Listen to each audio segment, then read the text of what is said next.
السلام عليكم. السلام الوطني لدولة الإمارات العربية المتحدة. Good morning, everyone. Please stand for the UAE National Anthem.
When complexity becomes constant, leadership becomes critical.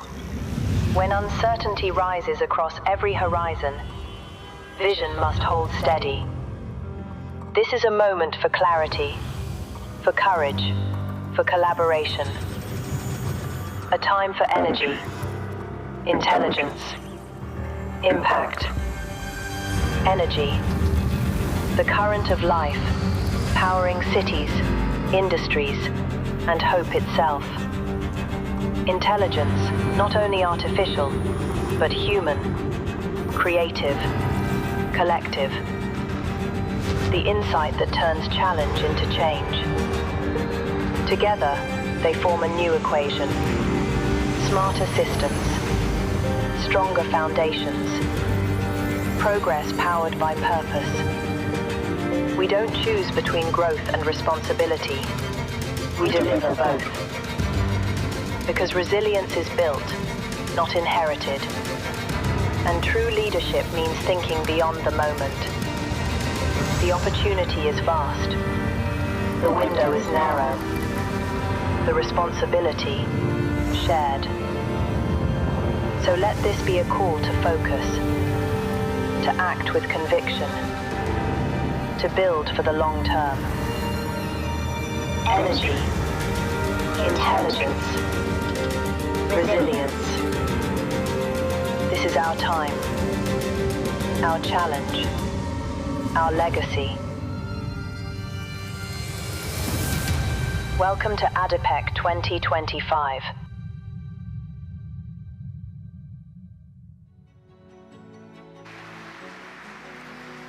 Your Highnesses, Your Excellencies, distinguished guests, ladies and gentlemen, please welcome the Master of Ceremonies for the opening ceremony of the 41st edition of ADIPEC, Hadley Gamble, Chief International Anchor, IMI.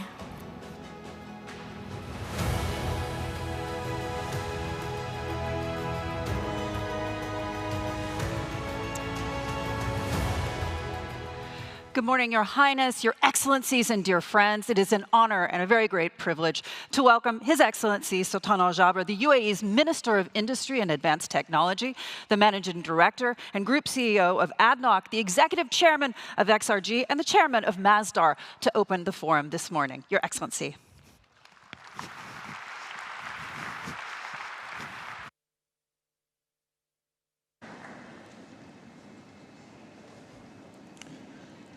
Bismillah ar-Rahman ar-Rahim. Assalamu alaikum. Your Highness, Sheikh Mansour bin Zayed Al Nahyan, Vice President and Deputy Prime Minister of the United Arab Emirates and Chairman of the Presidential Court, Your Highnesses, Your Excellencies, distinguished guests, ladies and gentlemen, good morning and welcome to Abu Dhabi and to ADIPEC.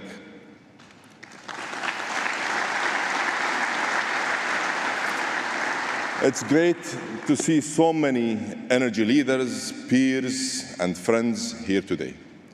And let me just start by saying, it is indeed you who have helped make ADIPEC the platform that turns essential dialogue into clear direction for our industry. This is where facts come into focus, ideas meet investment, ambitious meet action. And the future of energy is not just debated, in fact, it is defined. Colleagues, as I thought about what I wanted to say with you today, there was a lot to consider. Geopolitics continue to shape trade flows and news flows. Complexity is constant. Sentiment moves markets, and volatility, in my view, is no longer a variable, it is the norm. With all the static around, it can be difficult to focus on what is really material to our business. And at times like these, my approach is simple. Tune out the noise, track the signal. And the signal, my dear colleagues, is telling us that near-term uncertainty is real, while long-term demand remains very strong. It is telling us to balance cost discipline with capital investment, stay laser-focused on efficiency while investing in people, technology, and AI. In short, while we may face headwinds in the months ahead, the long-term outlook shows demand growth for every form of energy across every market. And ladies and gentlemen, our response to that demand should focus on the data, not the drama. And here are the facts. Electricity demand will keep surging through 2040 as power for data centers grows fourfold. 1.5 billion people move into cities, and more than 2 billion air conditioners come online. Aviation will also take off, with the global airline fleet doubling from 25,000 to 50,000. And as a result, renewables will more than double by 2040. LNG will grow by 50%. Jet fuel will grow by more than 30%.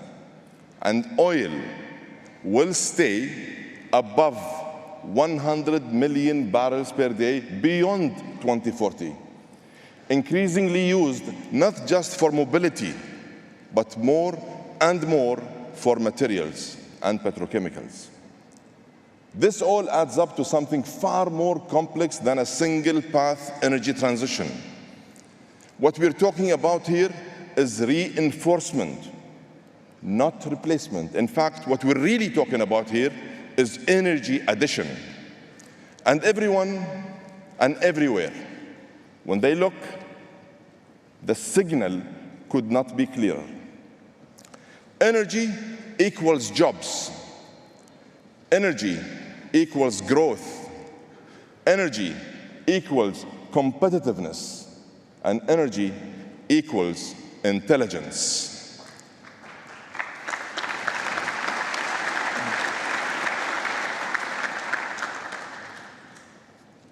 Colleagues, yesterday we hosted here in Abu Dhabi the third ENACT Majlis, focused on how to ignite the twin engines of energy and AI to turbocharge economies.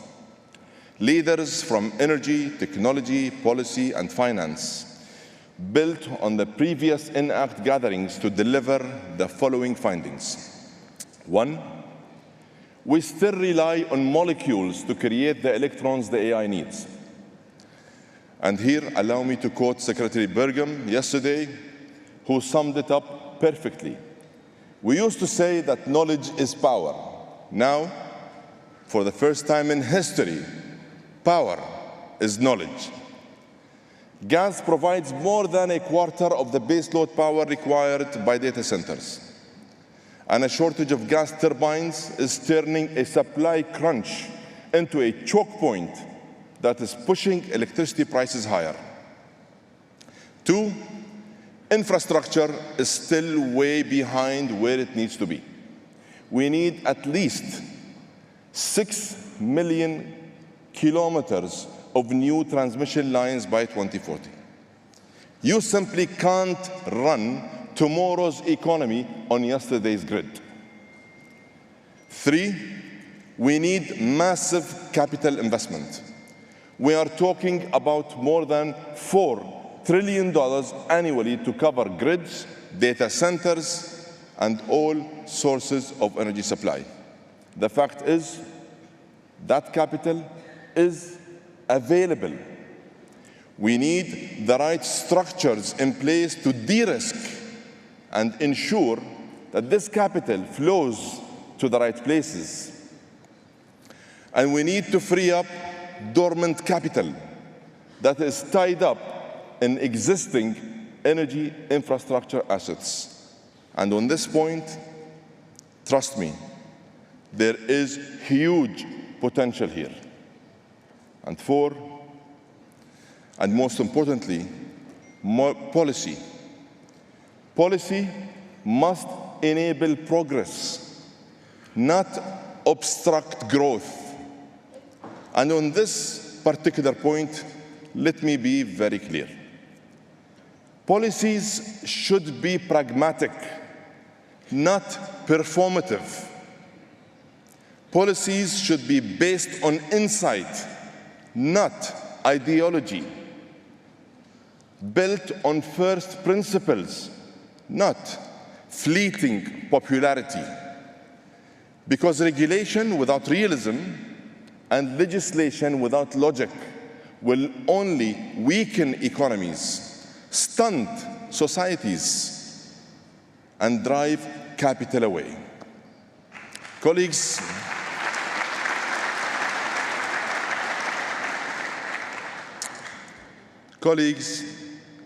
here in the United Arab Emirates, we take a pragmatic approach that optimizes energy, attracts capital, and advances technology to fast-track progress.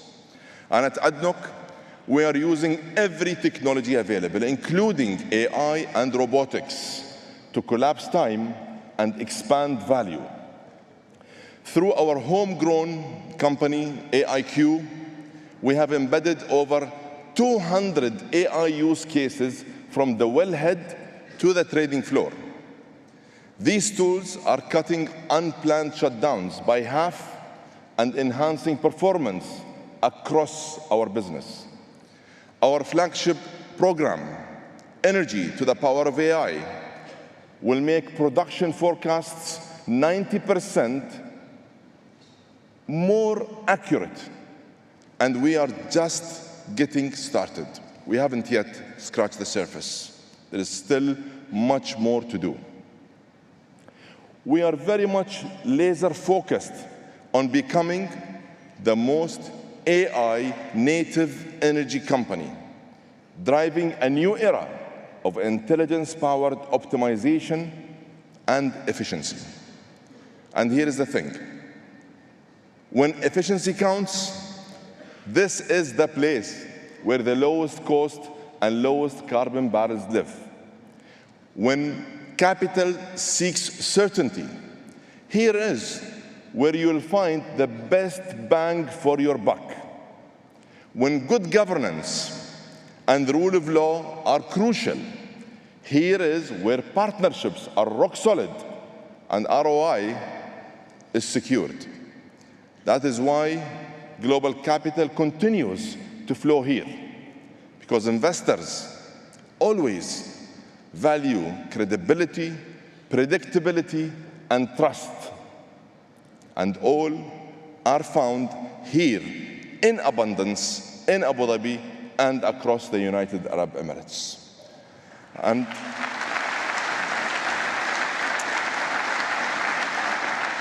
as ADNOC continues to progress and thrive here at home, we are also going global to find the right opportunities.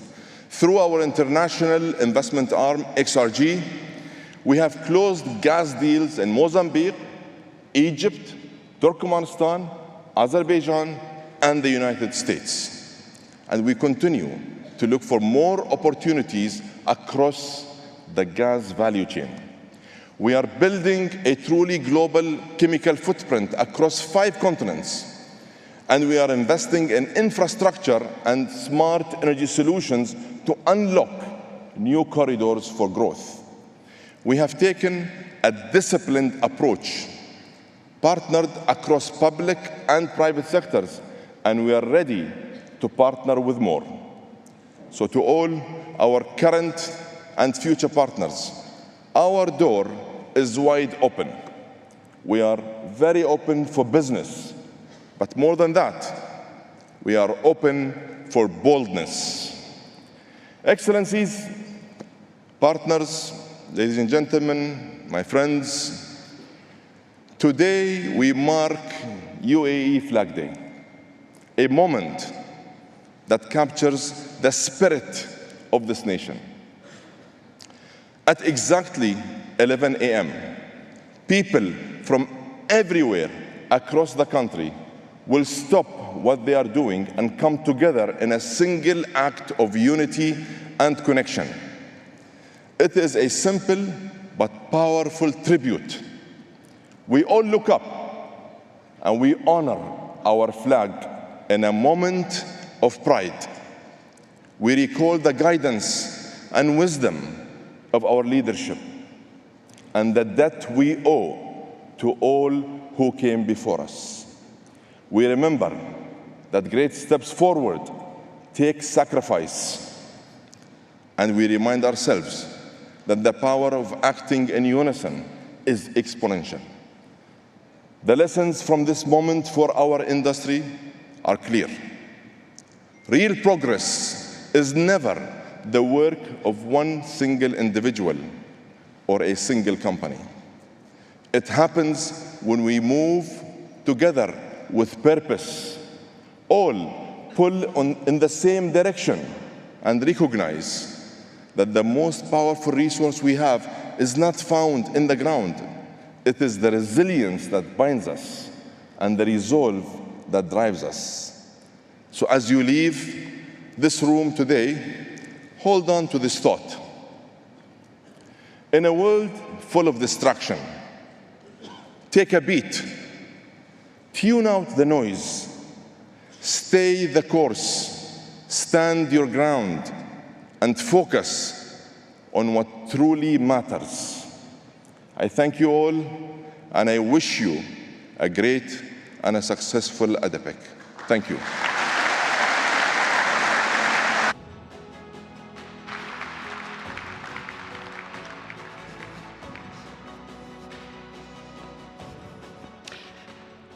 Thank you so much, Dr. Sultan. It is a great privilege and an honor to welcome the chair of America's Energy Dominance Council, U.S. Interior Secretary Doug Burgum.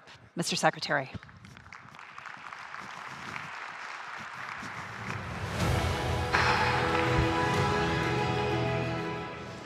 Good morning. It's such an honor to be here in Abu Dhabi with all of you.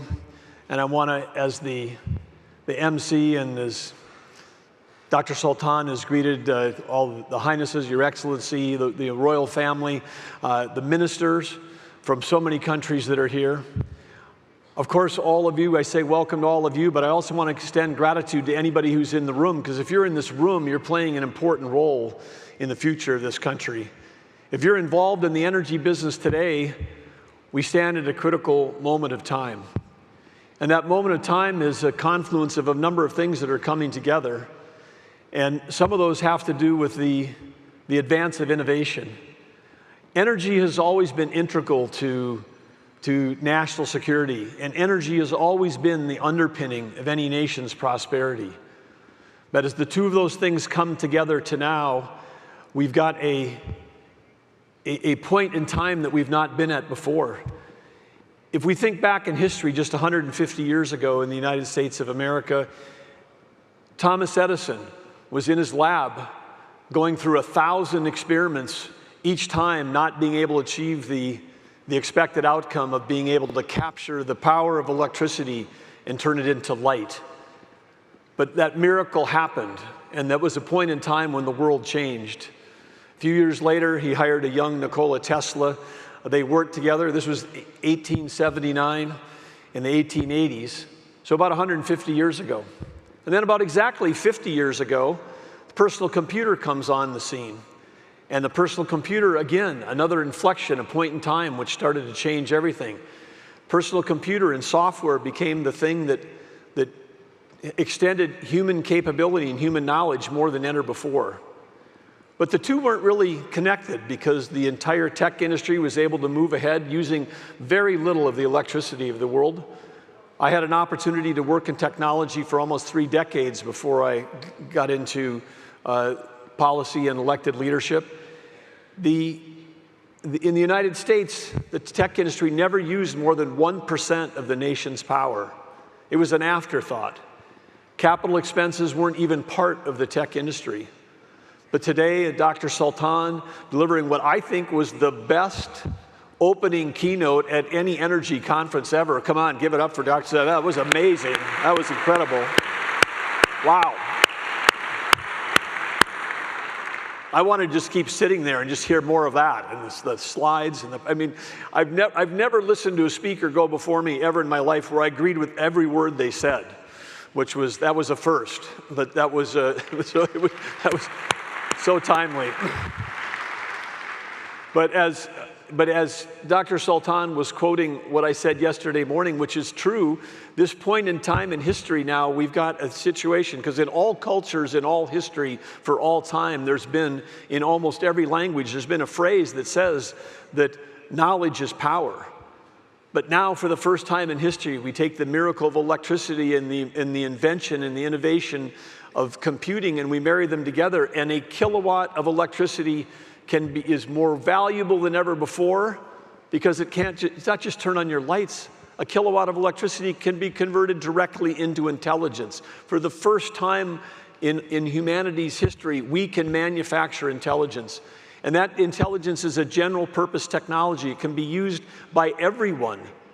I've stopped calling these data centers, because a data center was a closed loop system between a company and its customers. But these are actual factories where we're manufacturing intelligence that can be used to advance medicine, to enhance education, to transform how we deliver healthcare. And as was shown this morning, it can be used in this industry and in every industry to dramatically increase the power and the efficiency of what that industry is doing. So the demand for this product is going to be incredible, because, of course, it's also going to be integral to defense. It's going to be integral to national security. So the demand signal, forget the noise, the signal is that the demand for power is going to go up and up and up. And as both Dr. Sultan and I have been saying, today is the day to announce that there is no energy transition. There is only energy addition. And we need to have more power to move people forward. We have 800 million people on the planet that don't have electricity today. And I will tell you one thing about capital. They talked about the trillions of dollars of capital. The capital is going to flow to where the lowest electricity prices are. You would never set up a manufacturing plant or, say, a mill to grind wheat into flour. You would not put that flour mill in a place where where the cost of wheat was 3 times higher than it might be on the other side of a border. But why do we have prices changes? Why do we have some places in the world that have high energy costs and others low? Some of it has to do with physics. Some of it has to do with the gift and the glorious gift of abundance of natural resources that some countries have been blessed with. But a big chunk of it today, as all of you know, is policy. There's a set of policies that have been driven by an ideology around climate extremism that said the highest order bit, the most important thing, the thing that was above the human flourishing, a thing was above human flourishing, was the fear of the catastrophe of a degree of climate change in 2100, 75 years from now. But be afraid, be afraid, be afraid. Stop doing all this other stuff. What we need to do is make sure that we have the energy to drive the artificial intelligence, because the artificial intelligence is not just a product that can be sold. It is the thing that is going to drive innovation, an innovation cycle like none of us have ever seen. In the 30 years that I spent in tech, it was driven by Moore's Law. Moore's Law, everyone understands. You doubled the power of the speed of a chip in 18 to 24 months, and the price got cut in half. So what happened after the first cycle? Then you'd be 2x. Then it would be 4, then 4 became 8. 8 became 16, 32, 64, 128, 256K, and on, 5, 12, 1064. It was an exponential curve of increase in power in a drop of price, and many people could not understand, many humans couldn't understand the rate of change that was occurring because of that change. But what do we have now with AI and the advanced AI models? It's not Moore's Law. It's much, much faster than Moore's Law. If there's a CEO in this room that said, I looked at AI and I don't think it's a fit for our company, and you looked at that product a year ago, well, 6 months ago, there's a new AI model that was 10 times better than the one you rejected, and there's a new one coming out now that's 10 times better than the one 6 months ago. This isn't 2x. Some of these changes are occurring at a 10x pace, 10x every 6 months, not 2x every 2 years.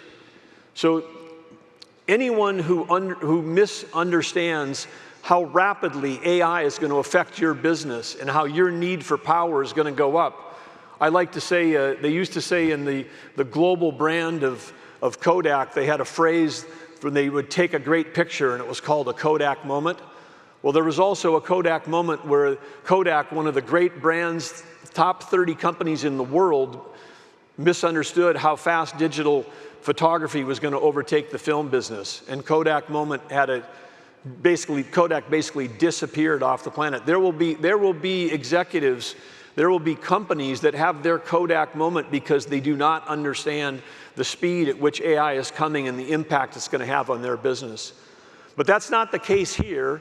And I want to say again why we're so proud to be here today. The United States back in force at ADIPEC, 248 US companies that are here after a bit of an absence the last 4 years, but we're back. We're so pleased in the relationship between the United States and the UAE. President Trump sends his greetings to all. He had such a fantastic trip here back in May. The importance of the entire Gulf region to the United States has never been more important. There's an understanding in this administration that we not only share values, but we share a belief, and we share a belief about energy policy. And I would describe President Trump's energy policy in 2 words: peace and prosperity. He is the peace president. He's resolving conflicts all over the world. Think of it, 1 year ago today, we're coming up on what was the election, almost today, a year ago. A year ago, the United States of America had a ban on LNG exports. We had a ban on building new LNG export facilities in our country. It made no sense to some of us who campaigned hard for President Trump to win. Since that time, there's been an unleashing. On day one, he turned that around. There was an unleashing of capital or unleashing of ingenuity. New capacity has increased to be able to export LNG. Our policy is to sell energy to our friends and allies so that they don't have to buy from our adversaries. For too long, and it's happening right now, the Russia and Ukraine war is being funded by energy sales. Terrorism across this region and around the world, funded by energy sales. We need to take this opportunity and grab this moment of peace, grab this point of the transition, the inflection point we're in right now, and bring energy to everyone, bring artificial intelligence to everyone, which will improve all lives, and bring peace to everyone. We have that opportunity to do that, but we need all of your help. We need all of your help to do that. And when I think about the opportunity that's in front of us, when I think about what can happen, when I think about how incredible the future can be, working together to pursue the goals that were described here today about energy and energy abundance, because energy abundance is what we're talking about. The energy to be able to have affordable electricity and affordable power, whether it's for aviation and for industry. And we talk about AI today, and we talk about AI in the form of digital, but the wave that's coming just right behind that is physical AI. Every new manufacturing plant is going to be filled with robotics that also need more power. Distribution centers are going to be filled with automation that need more power. Any industry that you can imagine is going to need more power tomorrow than it does today. And so with that, I would say again for policymakers, the key phrase, we need innovation, not regulation. Regulation is backwards looking. There are no history books talking about, the unelected bureaucrats who came up with a great idea to try to move their ideology to restrict innovation. That book doesn't exist. We want to fill the books with innovators and inventors.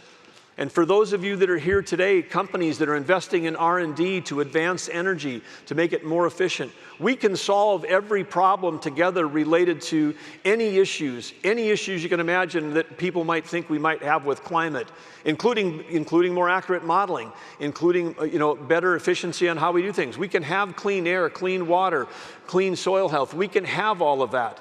We can do both, as it said in Dr. Sultan's slide. We're living in a world of and, not a world of or. And when we do that, I want to understand the United States is taking a completely different 180-degree change. We are for all forms of energy that are reliable, affordable, don't require subsidy, and provide base load, whether that's geothermal, whether it's nuclear, all of these things. But part of what that takes is also, it takes us to have critical minerals. And as you know, there's been some disruption and some threats to the supply chain of critical minerals. In the last few weeks, the United States has announced a framework for creating a club of nations to be able to trade across that club of nations in fair trade, to be able for refining and processing critical minerals. We invite any country that is interested in having a dialogue around that to join us. This effort began 2 weeks ago, and we have 6 countries, Japan, Korea, Malaysia, Australia, and others that Thailand already signed up to do this, because we need to make sure that we cannot advance the industries that we're talking about without making sure that we all have access as a group of allies to those materials. So in conclusion today, I want to close with a challenge to all of you. I want to close with a challenge and with some gratitude. I want to again share my gratitude to the leadership of UAE and to His Highness, Your Excellency, the incredible reception we've had here from last night to yesterday to today, meeting so many people that are aligned and supportive. But Dr. Sultan, again, for your leadership of ADNOC and this conference, bringing people together that are saying that there is actually something more important than the regulations. And that thing that's more important than the regulation is the innovation that will solve all the problems that the regulators are trying to solve and then some. But we have to break free the human spirit, the ability to move forward and to take the power, this general purpose technology of AI, and apply it broadly and freely to so many different solutions. And when we do that, working together, there is really no limit to what we can accomplish. We can raise the standard of living for people around the world. We can bring electricity to those that don't have it. We can bring solutions. We can lower costs. But it all depends on affordable, reliable energy. And that's what this conference is about. So as I challenge all of you today, what can you do in your countries as policymakers? What can you do as business leaders? What can you do as entrepreneurs and innovators to have your own companies move forward more quickly? Because right now what we need is speed to power. People have described the climate as an existential threat. Again, to help people understand U.S. energy policy, we were focused on 2 existential threats. One is Iran could not have a nuclear weapon. That was an existential threat. We've made some actions against that at least give us some breathing room. Hopefully with a dialogue, we can move to a world where we don't have to worry about that and there can be peace, extended peace in this region. But the second thing is the free world cannot lose the AI arms race. And for the AI arms race, you just don't need chips and you need software models, you need more electricity. And we were on a path in many parts of the free world with regulation that was actually trading off baseload for intermittent, unreliable, highly subsidized, and costly. We need to make sure that we are committed to having enough power to drive and win the AI arms race. That's the message here today. And again, for that capital, for the policymakers, capital is going to flow. My example of the wheat mill is the trillions of dollars are going to end up in the places that have low electricity prices. If you're a business analyst, that's where you need to look at. If we have parts of the world, if we have groups of countries, if we have others that have so much regulation that they're forced to have high prices, then you're not going to see that capital. So together, let's get the capital flowing, let's get the energy moving, let's make sure that we could actually take the phrase and make it true, that not just that knowledge is power, but power is knowledge. Thank you. Thank you so much, Mr. Secretary. I'd like to invite the Ministers of Energy of the UAE, Qatar, and Egypt to the stage for a quick panel. We're going to be discussing today energy realities securing the future in an uncertain world. Your Excellencies, please join me.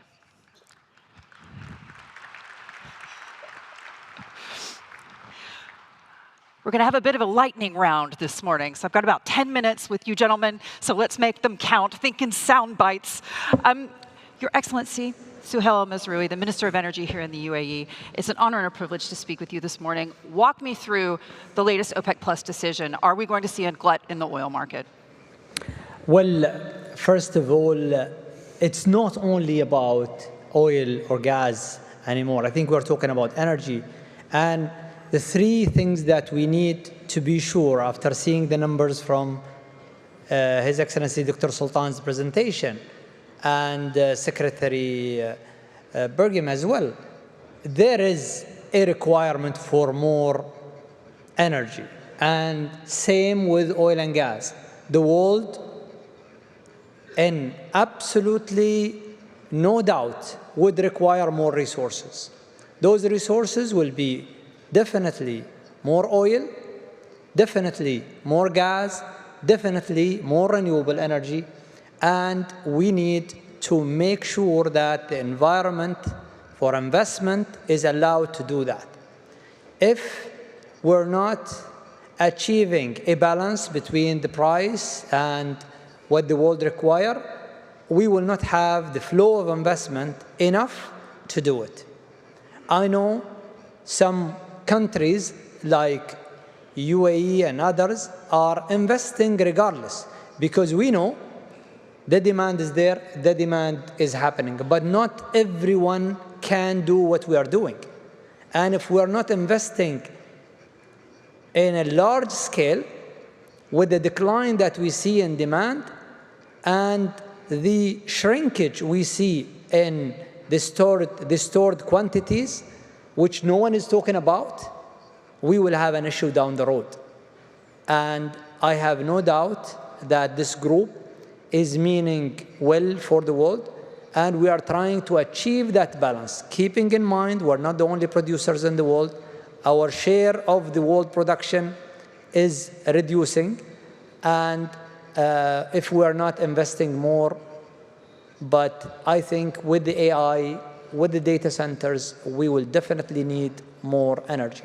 So you're not worried about an oil glut in 2026? I'm not going, Hadley, I'm not going to talk about an oversupply scenario. I can't see that. I can't justify that. And I think all of what we are seeing is more demand. We just did not quantify how much is the additional requirement for power going to demand from gas, going to demand from oil, and keep in mind, part of the gas is associated. So we will have to produce those barrels in order to get the gas. Your Excellency Al-Kabi, we're talking about an uncertain world. We're talking about politics. Is Qatar going to stop its LNG exports to Europe? First, I'd like to thank His Excellency and His Excellency Dr. Sultan for inviting me to this conference. It's a pleasure to be with everybody, and I think it's very hard to speak after the two speeches that we heard, which were magnificent, and I agree with everything they said. Regarding whether we would stop to Europe, you're talking about the regulations in Europe. One of the things that I would like to highlight is, I think, maybe if you look at everybody in the room, and I think most of these companies are our colleagues and friends, we have had in Qatar the same policy and our view on how we see the business, how we see the transition, how we see the need for oil and gas for the future, and have not changed our ways. We have announced that we can't reach net zero because we don't think it's achievable. I think, a small part of this conference, unfortunately, changed with politics, depending on, when it was President Biden and now President Trump and so on. And I think they're not looking at facts and realities. And I think we shouldn't be following politics when we look at the lives of people for the future and how much energy we need in the future.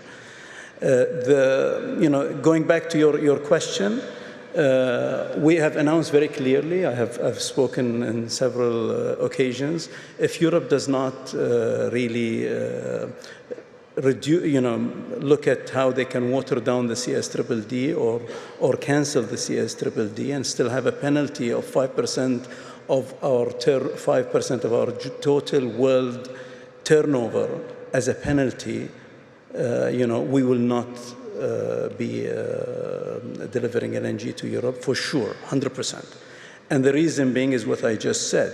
We have already announced a while back that we can't reach net zero, and that's one of the requirements, among other host of things that I think the majority are aware of. So I think that Europe needs to understand that I think they need the gas from Qatar, they need the gas from the US, they need the gas from many places around the world.